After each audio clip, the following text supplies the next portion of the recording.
سنگ تهداب و کار عملی 3 پروژه انکشافی از بودجه شارولی لوگر با حضور مسئولان محلی در مرکز این ولایت آغاز گردید.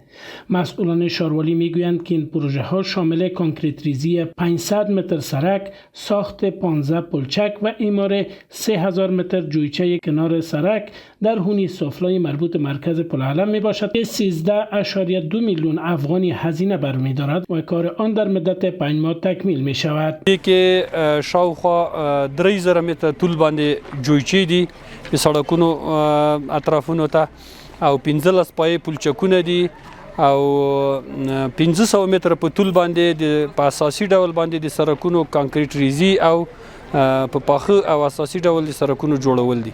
بودجه د شارولی د انکشافي بودجه څخه تمویلیږي 14.2 میلیون افغانی د دغه پروژه قرارداد ده.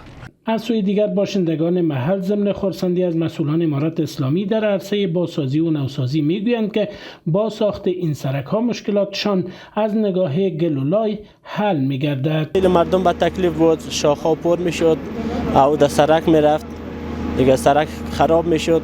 حالا ما خیلی تشکر میکنم از شاروال محترم.